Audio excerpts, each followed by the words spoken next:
الداخليه النهارده، وزاره الداخليه رجاله سهرانين بينزلوا يجيبوا كل الفساد والناس اللي بتقدم حاجات ملهاش علاقه بمجتمعنا ولا اخلاقنا ولا تربيتنا. الناس اللي بتكسب من اللايف ملايين بعيد كل البعد عن اي مبادئ وقيم واخلاق وتربيه. والناس اللي بتعمل الحاجات دي من اين لك هذا؟ تعالى بقى في النهارده حساب. اتمنى زي ما بقى في حساب للناس دي يبقى في حساب للناس اللي بتدخل ودن كل عيل من عيالنا في الجيل ده. المهرجانات، حملة اسمها خليها تنضف.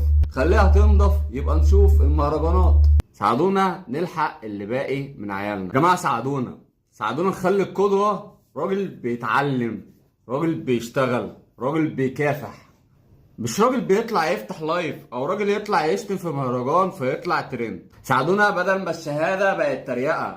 النهارده الشهاده ترند، النهارده عشان يقول لك عارف شهادتك هتحطها فين، فكلنا عارفين طبعا كان هيحطها فين. بسبب ايه؟ بسبب الهيافه اللي انتشرت بقت نكت وترند ونضحك عليها. لا، النهارده الشهاده هتحطها جوه سي في يقول انك راجل تعبت، راجل شقيت، اشتغلت على نفسك، خدت كورسات، اشتغلت على نفسك، دخلت كليه نظيفه، معاك شهاده كويسه، تقدر تبقى في المكان الفلاني عشان تشتغل، عشان تاخد فلوس، ومع الوقت تكبر وتعلى درجات لحد ما توصل انك تاخد مبلغ محترم من غير هيافة، من غير ما تقل من نفسك وتبيع كرامتك عشان اي حاجة تجيب فلوس. ورحلة الجري ورا الترند ايا كان هتعمل ايه.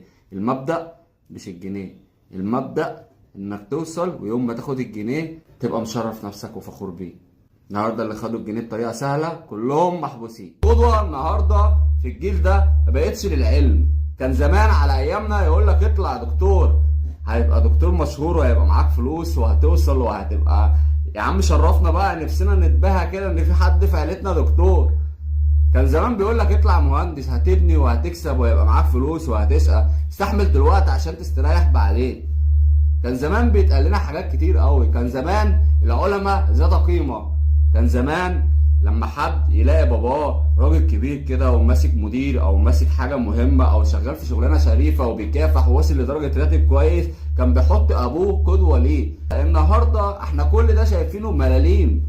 ما هو لما يطلع حد يقول لك انا بكسب في اللايف الواحد مليون جنيه، مستني ايه من جيل عايز يحط قدامه تارجت يتعب ويشقى ليه ويشتغل ليه علشان في الاخر ممكن يكسب مليون جنيه في لايف واحد وتبيع وتمسك فلوس سهله رخيصه. تعالى بقى بعد كده خليه يشقى، هيلاقي الموضوع صعب قوي عليه.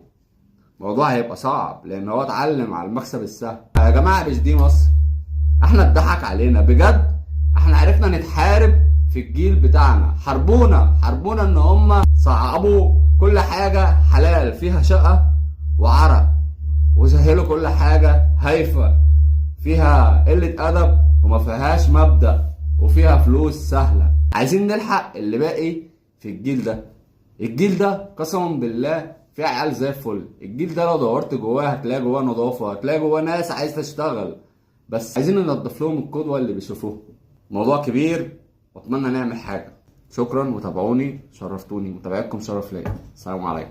انا مش كلامي ضد حد معين، انا كلامي ضد اللي يدمر مستقبل جيل من عيالنا، عيال بلدنا اللي طالعين المستقبل.